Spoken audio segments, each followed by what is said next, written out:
The World Health Organization reported that 1.3 million people were infected with coronavirus worldwide in the last 24 hours, setting new infection records.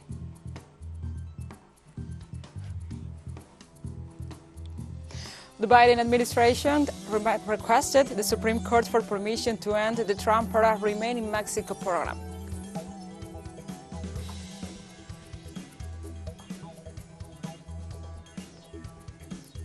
Thousands of Sudanese demonstrators joined new protests against Army's October 25th coup, braving tear gas, the cutting of communication links, and also a tight lockdown in the capital.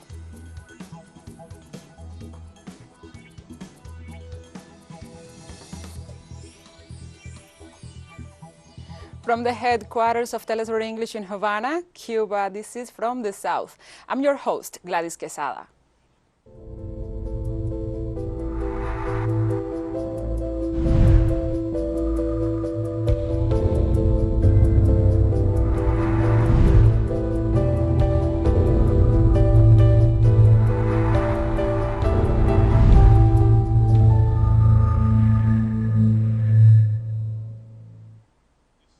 Now we begin with the news. The World Health Organization reported that 1.3 million people were infected with coronavirus worldwide in the last 24 hours.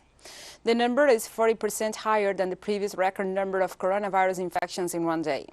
The health organization indicated that the planet is facing a fourth wave of COVID-19 this year, after those experienced in January, April, and August. The WHO also said that this situation seems to be associated with the emergence of the Delta and Omicron variants, considered to be more contagious. However, it pointed out that the average number of deaths per day due to coronavirus on a global scale remains between 4,000 and 8,000 cases. The panorama led European and Latin American countries to implement new sanitary measures to contain the spread of the virus.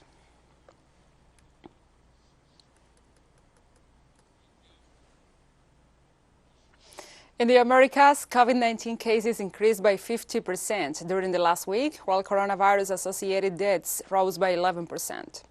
According to reports from the World Health Organization, more than half of the countries in the region have doubled the average number of cases. According to a press release, the WHO reports that the United States, Canada, and Argentina have been affected the most and show the highest infection rates in the world.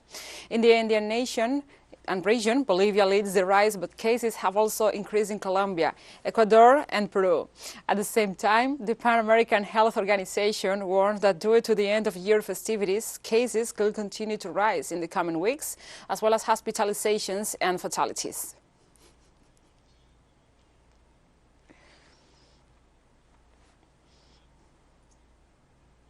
The Bolivian government issued a health emergency warning in all of the country due to the increase of COVID-19 cases and announced new measures. All permits for celebratory activities were suspended in the cities of La Paz, Santa Cruz, El Alto, and Cochabamba. The decision extends to concerts and festivals. Also, automobile transit was prohibited from 12 midnight to 5 a.m. local time. Likewise, banning the sale and consumption of alcohol until January 10th. Officials explained that supplies for the public health sector will be free of taxes and customs. In the last 24 hours, the government reported 6,149 new cases of COVID-19 in Bolivia, adding up to the 591,773, while the death tally up to amount to 19,650 cases.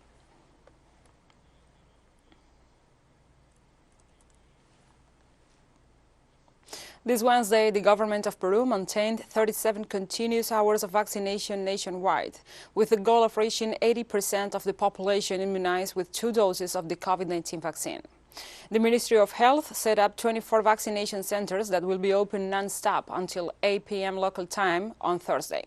The government of President Pedro Castillo urged the citizens to wear New Year's clothes to take pictures of them recently vaccinated. As of Tuesday 28th, Peru had almost 21.5 million people with 2 doses, which corresponds to 65% of the national population and 76.7% of the vaccination target population. By the beginning of 2022, vaccination figures are expected to jump again as immunization of children aged 5 to 11 years old is scheduled to start at the time.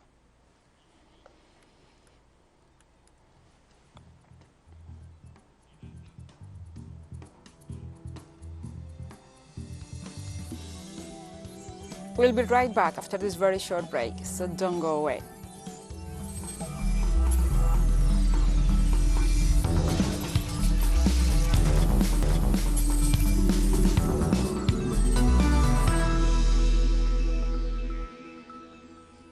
Welcome back. On Thursday, Venezuela's National Assembly passed the organic bill for the reform of the organic law of the Supreme Court of Justice. In this sense, Deputy Diosdado Cabello indicated that the proposal for the reform of the organic law of the TSG will establish the reduction of the number of magistrates of the court in order to strengthen its efficiency in the administration of justice, as well as the appointment of the new magistrates and also their respective substitutes by the National Assembly, strengthening the autonomy and appointment procedure of the Judicial Nominations Committee, increasing from 5 to 10 the number of persons nominated by the sectors of the civil society in order to increase the proportional representation of these sectors.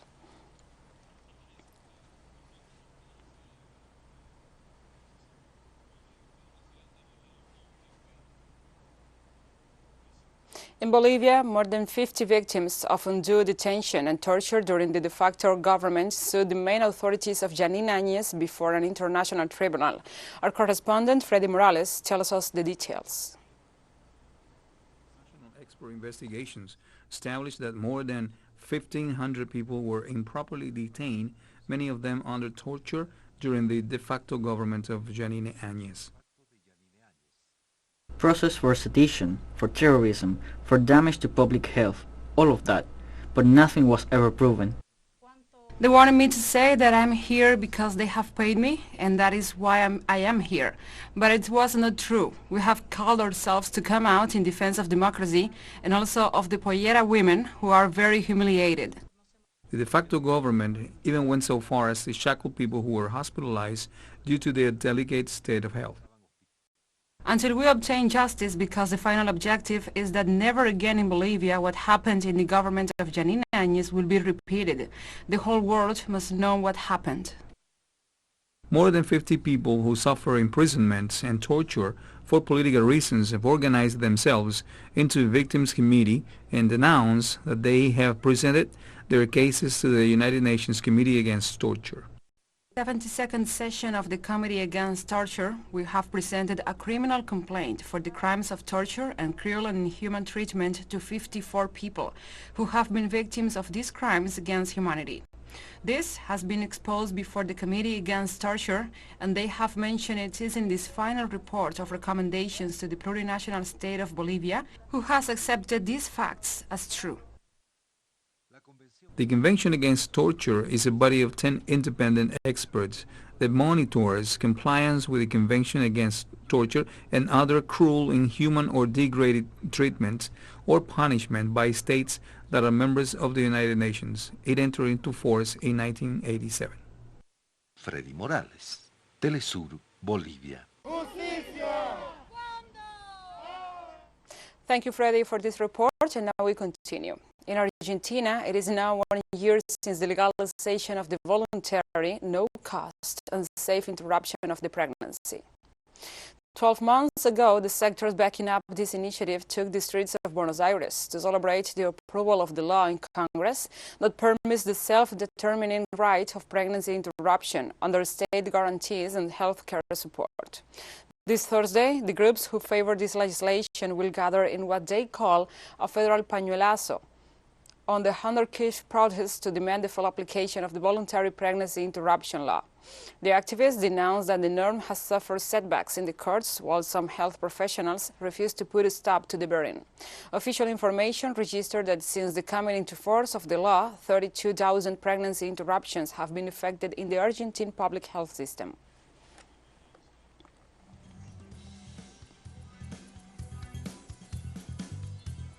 And we have more stories coming up after this final short break, so stay with us.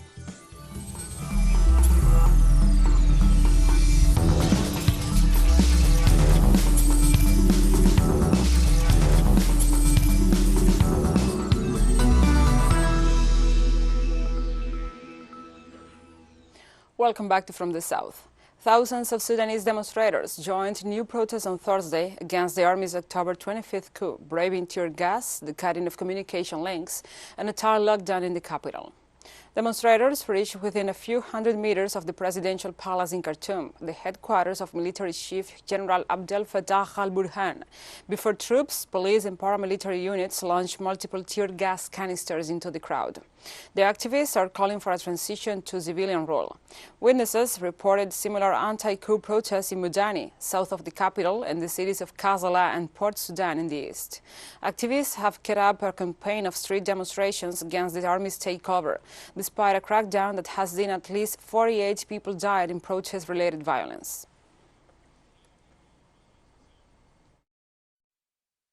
We are demonstrating for the fall of the military power and against the political agreement between Burhan and Hamdok of November 21st, which was supposed to stop the bloodshed. But unfortunately, there are still deaths and violence. It means that this agreement is not the right one. My first demand is to end military in power. I do not support this agreement of Prime Minister Abdallah Hamdok because from the beginning, signing the constitutional declaration with the military was a mistake. From the beginning, we should never have made an agreement with the military. Everyone knows that the head of the paramilitary Rapid Support Forces and General Abdel Fattah are Bashir's men. Until today, none of the objectives of the revolution have been achieved.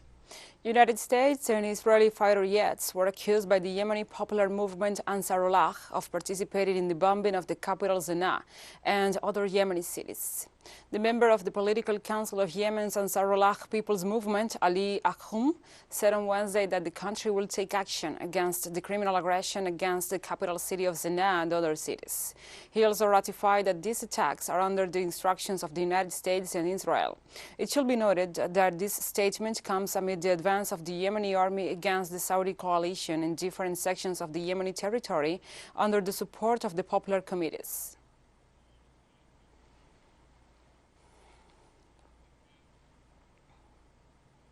In Mali, at least 4 soldiers were killed and 10 others were wounded after an alleged attack in the northern province of Nara, bordering Mauritania.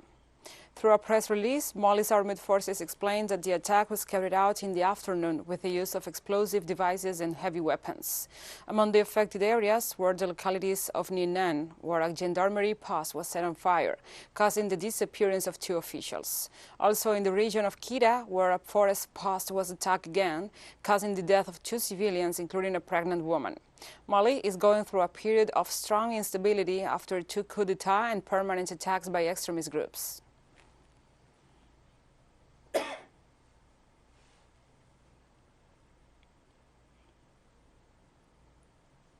The Palestinian Authority denounced in the United Nations the increase of Israeli aggressions against the inhabitants of the occupied West Bank. According to a letter sent to the Secretary General of the UN, and to the Presidents of the Security Council and the General Assembly, the representative of Palestine in that international organization highlighted that only in the village of Burqa, 125 Palestinians were injured. The reaction was triggered after the acts of repression carried out by the forces of Tel Aviv on December 23rd. Likewise, the recent death of a 63-year-old woman who was run over by an Israeli settler was one of the most recent transgressions disclosed. The arbitrary detentions were condemned in this occasion once more, as well as the unlawful and inhumane eviction of West Bank families and the demolition of their homes, similar to what also happened systematically in East Jerusalem.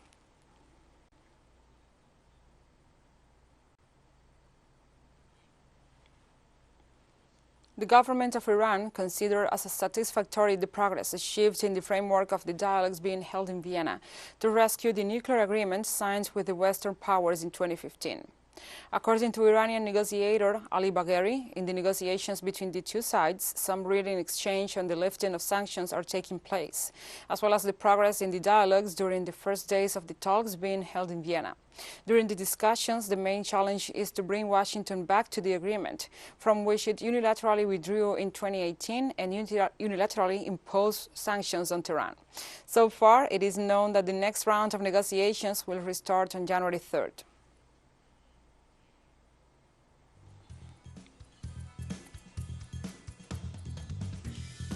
And we have come to the end of this news brief. But remember, you can find this and many other stories on our website at telesurenglish.net. And also, if you feel so inclined, please join us on social media for all the latest news. We are on Facebook, Twitter, Instagram, and Telegram. For Telesur English, I'm Gladys Quesada. Thank you for watching.